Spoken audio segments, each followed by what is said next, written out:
Bismillahirrahmanirrahim. Dari apa yang berlaku di sebalik kegagalan perundingan itu menunjukkan tidak benarnya tuduhan yang dilakukan oleh para orientalis terhadap Rasulullah sallallahu alaihi wasallam. Bahkan tuduhan yang dikenakan kepada pendukung dakwah Islamiah di zaman kini ialah kononnya tiada tujuan lain bagi Rasulullah SAW berdakwah melainkan kerana kepentingan pangkat, harta benda dan sebagainya. Tetapi bukanlah semua tawaran itu ditolak oleh Rasulullah SAW secara menyeluruh. Tiada tolak ansur dari perkara yang menyentuh akidah dan tiada kepentingan duniawi dalam perjuangan menegakkan Islam. Itulah juga yang menjadi panduan kepada seluruh pendakwah dan para mujahid di sepanjang zaman. Apabila pemimpin-pemimpin Mekah yang diwakilkan kepada Utbah Abul Walid menawarkan Nabi jadi raja, tak mahu raja pun beri duit, beri pitih, beri kekayaan kepada kamu. Ataupun cari Tok Bomo berabak. Kalau fikir kamu ni sasar tak betul. Lalu Nabi baca ayat-ayat Quran daripada surah yang kita baca minggu lepas, Hamim hingga akhirnya, menyebabkan Utbah Abul Walid lari mendengar mukjizat Al-Quranul Karim. Benar ini daripada Allah. Kisah ini menafikan tuduhan orientalis. Orientalis ialah orang-orang Eropah, khususnya orang bukan Islam, yang mengkaji ajaran Islam. Dia kaji Quran. Di antara mereka boleh menguasai bahasa Arab, boleh baca Quran dengan faham, tahu makna dia. Tapi Tuhan tak beri hidayah. Kerana dia belajar Islam ni tujuannya nak lawan Islam. Di antaranya dia menuduh bahawa Nabi Muhammad SAW berjuang untuk jadi pemimpin negara.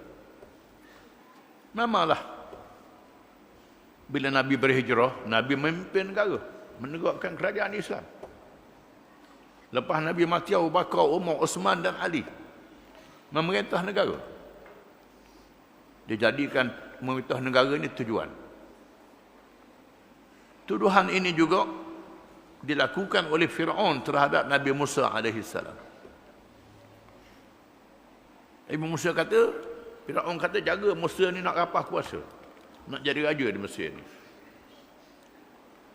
Inilah juga dalam kepala setengah orang yang tak erti. Mengatakan mereka yang nak berjuang Islam ni nak jadi pemimpin, nak jadi besar, nak jadi tu, nak harta. Dia letak sama dengan tuduhan para Nabi ni. Malah kuasa kena ada, harta kena ada. Tak ada kuasa nak jalan hukum Islam macam mana? Tak ada harta nak tegakkan Islam macam mana? Kuasa dan harta ni adalah alat untuk melaksanakan Islam. Kena faham, bukan matlamat. Tapi ada kalangan orang pusing, supaya je nak jadi ketua, nak jadi pemimpin. Kita pilih hak beri pitih. Ini dia, ni penyakit ni. Kena faham. Kena reti mulai. Ini tuduhan orang jahiliah pada Nabi.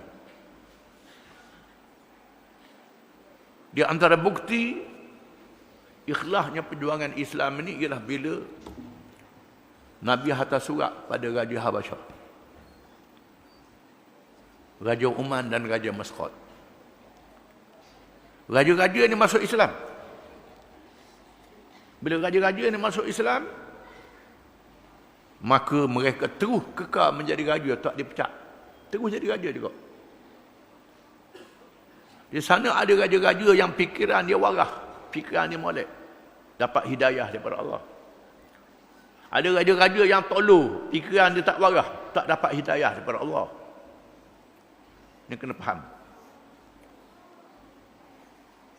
Najasyi, Raja Habasyah, bila sahabat-sahabat kita tengah baca kisah, sahabat-sahabat kena tekan dan kena tindas, lalu Nabi kata mau pergi ke Habasyah berhijrah, di sana ada seorang raja yang adil, yang tidak zalim.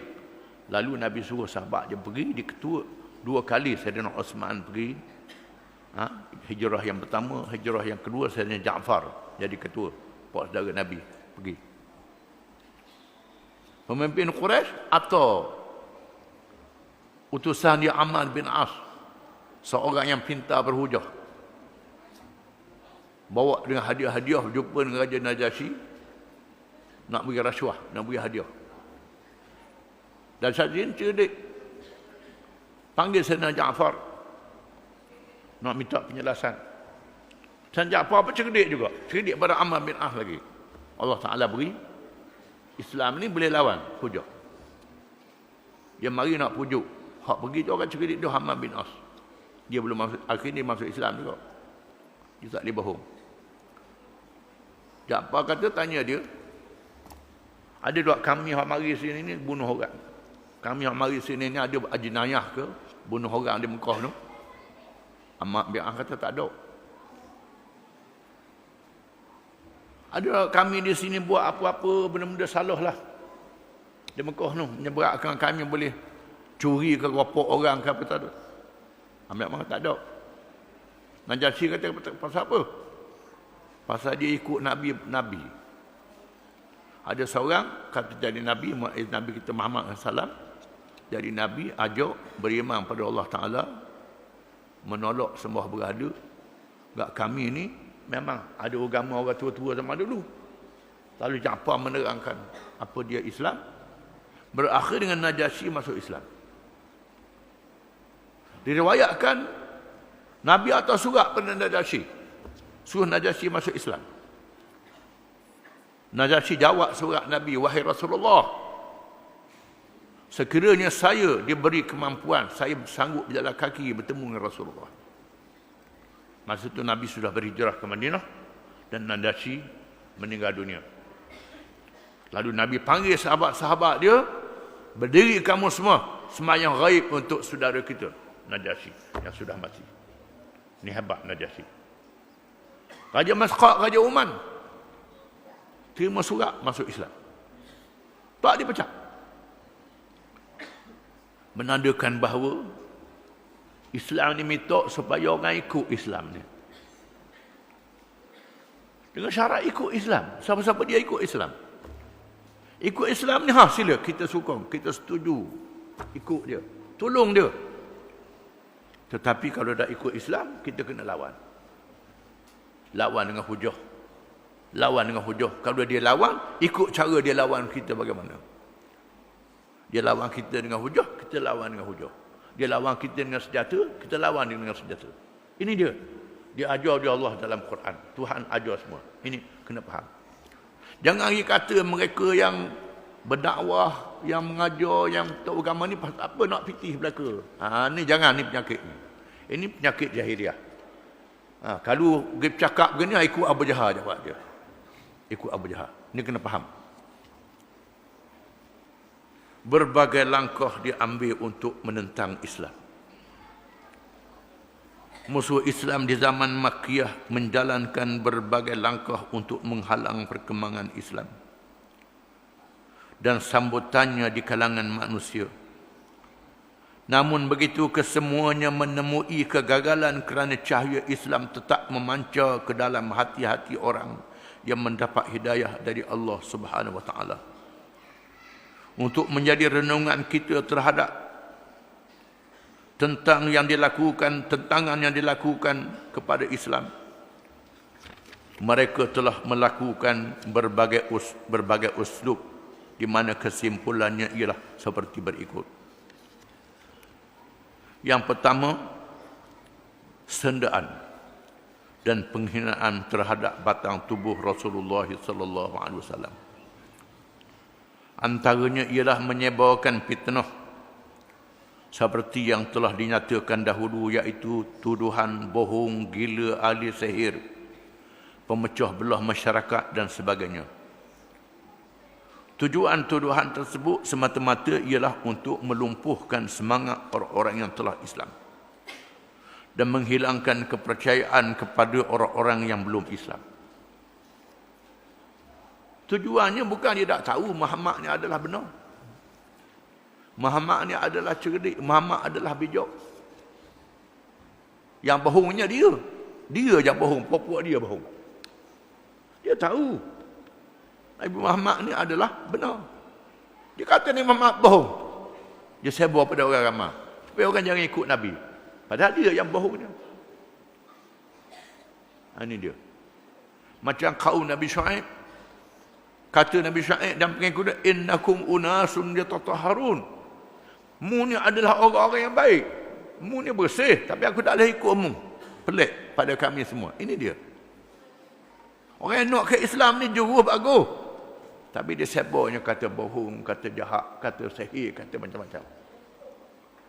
Tujuannya ialah untuk fitnah. Ini dia. Dua, coba mengelirukan ajaran Islam dengan menimbulkan berbagai da'ayah-da'ayah palsu. Di antaranya mereka menyatakan ajaran yang dibawa oleh Nabi SAW itu berlainan dengan apa yang dipasakai oleh nenek moyang mereka. Berlainan dengan agama yang dibawa oleh orang-orang dahulu. Menyebarkan fitnah bagi mengelirukan orang daripada menerima Islam. Malah mereka menuduh Al-Quran itu sebagai rekaan dongeng dan sebagainya. Yang kedua, mereka kelirukan orang antara dengan hujah ajaran Nabi bawa ni lain pada datuk nenek zaman dulu. Datuk neneknya kalau kena baca daripada Adam. Adam adalah Islam. Lepas tu sesak mari Nabi Nuh. Nuh adalah Islam. Lepas tu sesak pula mari Nabi Ibrahim, nama Nabi, sesak pula. Dia baca datuk nenek orang sesak ni. Ini dia. Kalau ikut asal manusia ni adalah Islam. Jangan baca orang putih karang. Orang putih karang manusia ni asal daripada binatang. Hak tu sembah batu. Ini lain. Manusia asal dengan Adam. Adam adalah Islam. Kena ikut hak Tuhan sebut dalam Quran. Tapi puak-puak ni mengatakan bahawa ajaran yang hak Nabi bawa ni pelik pada orang tua. Ni.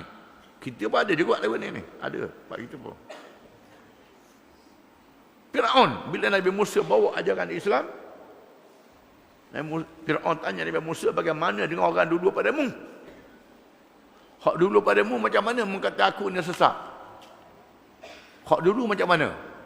Nabi kata itu dalam ilmu Allah Ta'ala. Itu kepunyaan Allah, bukan kerja aku. Allah yang buat kebicara dengan mereka. Aku bercakap ni hak ada hari ni. Yang sekarang. Tetapi kepada kalangan yang bodoh, yang tak baca sejarah manusia ni, terus berasa, pelik ni. Pelik pada orang tua-tua zaman dulu. Pelik pada orang tua-tua zaman dulu. Ini cara dia bawa. Yang ketiga, mengemukakan tawaran bertolak ansur dengan Islam. Supaya Rasulullah SAW mengakui kebatilan mereka atau mendiamkan diri terhadap kebatilan mereka. Mereka juga sanggup bersikap tolak ansur di dalam beberapa perkara asalkan Rasulullah SAW tidak membangkitkan perkara-perkara yang menyentuh soal akidah mereka. Umpamanya mereka mencadangkan supaya Rasulullah SAW menyembah Tuhan mereka dan mereka pula bersedia untuk menyembah Tuhan yang disebut oleh Rasulullah SAW. Yang kedua, ajak tolak ansur. Biarlah hari ni mu semayang ikut aku, sembah tokong. Esok kita pakat aku ikut mu pula, semayang ikut mu. Supaya agama ni. Ni satu. Agama ni supaya. Lah ni pun ada juga. Kita rainglah. Masuk agama kita, orang agama lain raing agama kita. Masuk agama lain, kita lain juga agama lain. Dengan sebab itu, masalah perayaan orang yang bukan Islam, tengok kedudukan dia. Kalau sekiranya orang bukan Islam melakukan upacara agama, dalam upacara dia, kita tak boleh ikut sekali-kali upacara agama. Sekiranya kita hari raya dia meraihkan, kita bergembira, selamat hari raya kata dia. Selamatlah kamu sambut hari raya. Dia juga meraihkan hari raya dia raih hari raya kita. Kita tak mau balas dengan dia. Lah mu dah. Baik. Selamatlah mu, sambut cara mu juga. Setengah ulama membenarkan, terutamanya seperti orang Islam yang duduk di Eropah. Duduk di Eropah penuh orang Kristian. Bila dia tahu orang Islam hari raya, setengah orang putih kata selamat hari raya. Bila sebut hari Krismas dia pula, kita tak tahu je. Waduh. Macam mana pula ni? Ini boleh menimbulkan satu ketegangan yang lebih besar mudaratnya. Dan hal ini boleh meraihkan bukan upacara agama, tak boleh. Bergalak macam dia juga, minum arak macam dia juga, menari macam dia juga. Itu tidak boleh, tak boleh. Ini batas yang kita kena faham. Begitulah hubungan antara keluarga dengan keluarga. Bila ibu bapa kita, keluarga kita yang bukan Islam mati, boleh pergi lawat ziarah. Ziarah kerana ibu bapa kita yang bukan Islam mati, pergi ziarah. Boleh ziarah ibu bapa kita. Bukan Nabi pergi ziarah kubur ayah dia yang belum Islam. Tapi Nabi tak berdoa, Allah Ta'ala tak mengizinkan doa kerana dia bukan masa Islam. Sudah banyak mengatakan begitu. Ini batas kita kena faham. Boleh berbuat upacara agama, tak boleh. Upacara agama tak boleh. Dia pasang codok juga, itu tak boleh. Dia pergi anggut, kita pergi anggut sama itu tidak boleh. Meraihkan saja, ini batas yang kita kena sedar. Hak yang puak-puak menzikir minta ni ajak Nabi sembah berhala. Lepas tu esok pula dia sembahyang ikut Nabi pula. Ni tak boleh. Tak ada tolak ansur dalam perkara ini. Menghormati keluarga, ziarah orang sakit, orang bukan Islam. Diriwayatkan orang Yahudi bawa jenazah je, Nabi bangun. Orang Yahudi bawa jenazah je, Nabi bangun. Kerana meraihkan jenazah Yahudi yang dibawa. Pada masa orang Yahudi berada di Madinah bersama dengan orang Islam. Ini kita kena faham batas-batas dia. Yang keempat, melakukan kezaliman terhadap batang tubuh Rasulullah SAW dan orang-orang yang menganut Islam dengan berbagai tindakan ke atasnya, termasuk tindakan cuba membunuh. Yang keempat, lawan Islam dengan kerah. Cuba nak bunuh Nabi. Seksa sahabat-sahabat Nabi supaya meninggalkan ajaran Islam. Yang kelima, menggoda dengan janji kesenangan dunia serta pangkat dan harta benda. Goda dengan janji, dengan harta, dengan pangkat. Ini cara lawan Islam. Perkara yang dilakukan itu adalah merupakan cara-cara menentang Islam yang berlaku di sepanjang zaman, sama ada zaman dahulu dan sekarang, sehingga menjadi perkara yang lazim dihadapi oleh pejuang-pejuang Islam yang meneruti jejak langkah Rasulullah sallallahu alaihi wasallam. Sebagaimana ianya tidak menjejaskan perjuangan Islam di masa dahulu, begitulah juga ia tidak boleh menjejaskan perjuangan Islam di sepanjang zaman selagi Allah Subhanahu wa taala menentukan cahayanya tersebar di seluruh penduduk alam, seluruh pelosok alam ini. Selagi dunia tak kiamat, ini akan berlaku. Segala langkah yang disebut di atas telah dilakukan bagi menghalang perkembangan cahaya Islam. Tetapi pemimpin musyrikin tetap gagal dalam usaha mereka untuk menghentikan dakwah Islam atau menghalang bertambahnya penganut Islam. Oleh itu mereka menjalankan usaha yang lebih ganas lagi dari masa ke semasa, yang lebih mendedahkan kejahatan dan kezaliman mereka terhadap penyokong kebenaran. Bila gagal, makin lama makin jahat, makin lama makin jahat. Makin lama makin jahat, akhirnya dia berapi lah. Kita akan baca kemudian. Wallahu a'lam.